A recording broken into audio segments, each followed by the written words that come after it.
What's good, YouTube? Reese Rich here. Welcome back to another episode of Custom Creations, where I give breakdowns of custom figures. And the custom figure that I'm breaking down today is my custom Doomsday. So, backstory for this figure is I was actually in the process of looking for some parts from the Darkfather Build-A-Figure, and I was in a comic book store, and I came across this Devastator actually. So I found the Devastator new in box, got him, brought him back home, and thought what to do with him.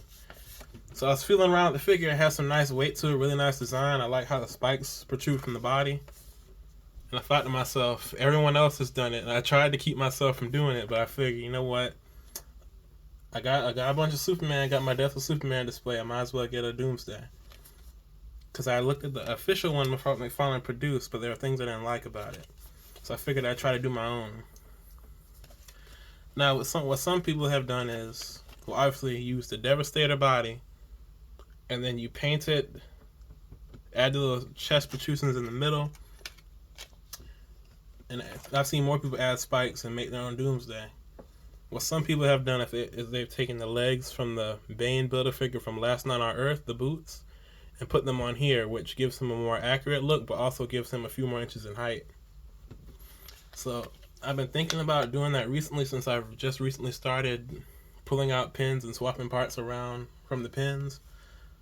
So if I can get my hands on some Bane boots, I'll probably end up doing that. But first, let's take a little closer look at them. You can see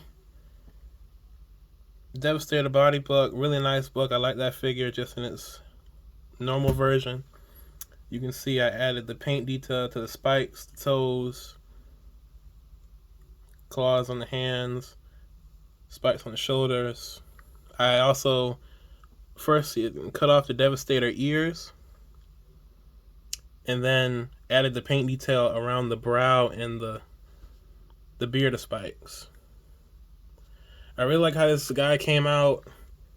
It was the green was a little bit of a pain, at least on the diaper piece, because I had to layer that up a bunch of times, but it was fine everywhere else. And if you can see, I had to sculpt that entirety of the torso spikes, because under that was flat chest, and then the Devastator simple. So I had to go over that with Milliput and sculpt my own spikes. Okay, so that's it for sculpting and the background of the figure. Now let me show you some of the paints and details I use.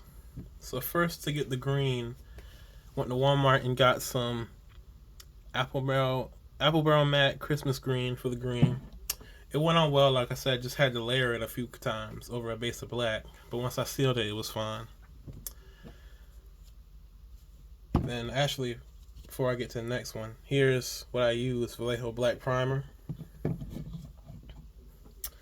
Now, when I got to the spikes, that was actually a little bit more tricky, because first I was just gonna do white spikes.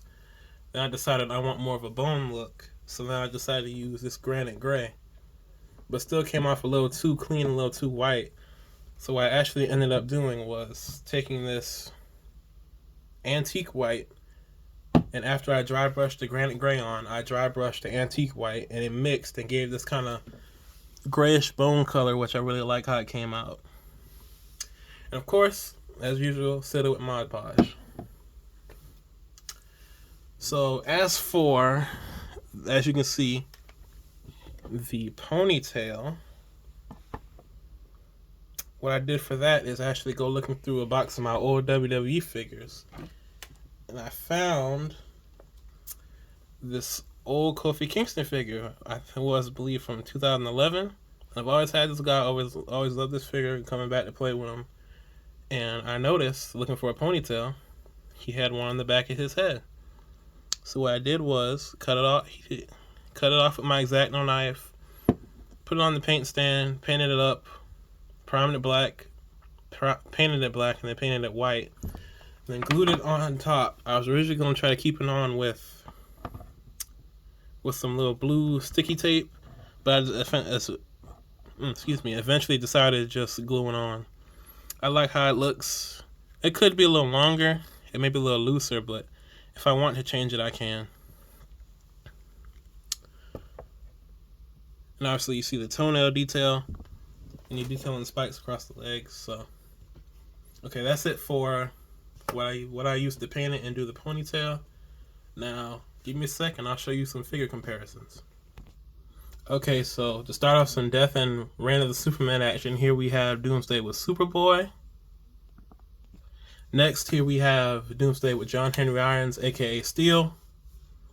I like how the Steel figure came out. I know a lot of people thought he was too bland, but he was personally good for me because I've been waiting on him for like a year since the announcement.